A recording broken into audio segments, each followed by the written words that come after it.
Hello hi అండి అందరికీ welcome back to our channel Renuka food and blogs. ఈజీగా కవ్వం ఉపయోగించకుండా మిక్సీ వాడకుండా మనం వెన్న తీసుకుందామండి.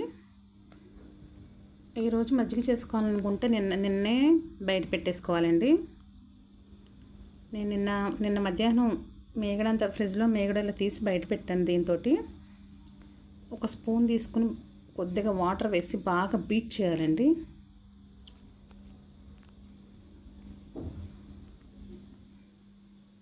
నేను మేగడ వేసిన దానిలోనే చేసేస్తున్నాను. ఎంత ఎక్కువ బీట్ చేస్తే అంత తొందరగా వస్తుందండి వెన్న.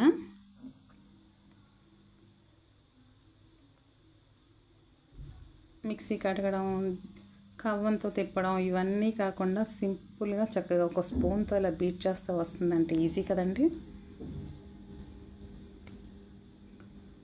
బాగా ఫ్రిడ్జ్లో పెట్టి వెన్నపూస కూలింగ్ ఉంటుంది కదండి.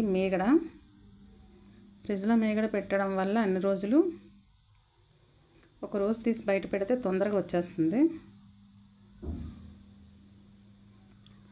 అయిపోయిందండి, వచ్చేసింది, నాకు వెన్న వచ్చింది. కొద్దిగా నీళ్ళు వేసి ఒకసారి ఈ నీళ్ళన్నీ వంచేసుకుంటాను.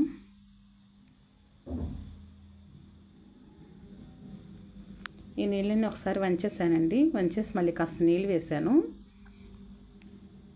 ఈజీగా చూడండి, చాలా తొందరగా వచ్చింది.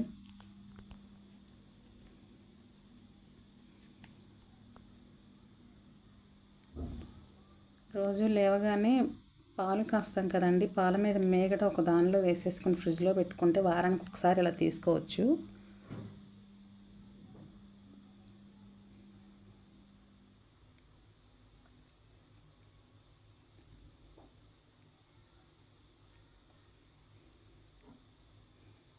చూసారా, ఈజీ టెక్నిక్ ఇలా బాగుంది కదండి. నేను సెకండ్ టైం ట్రై చేశాను.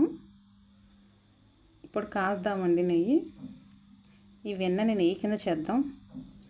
ఇది ఇలా తిప్పడం వల్ల అండి తొందరగా కరుగుతుంది. అడుగున ఎక్కువ మాడదండి, అడుగున అంటుకోకుండా ఉంటుంది.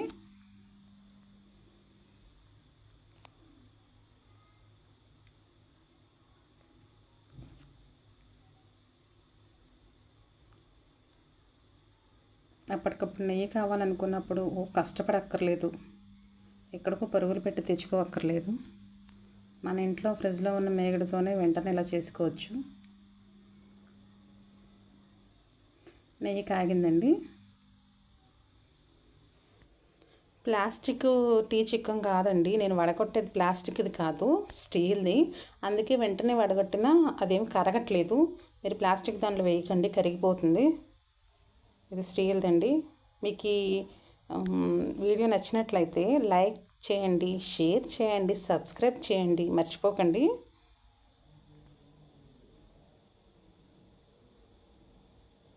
ఉంటానండి.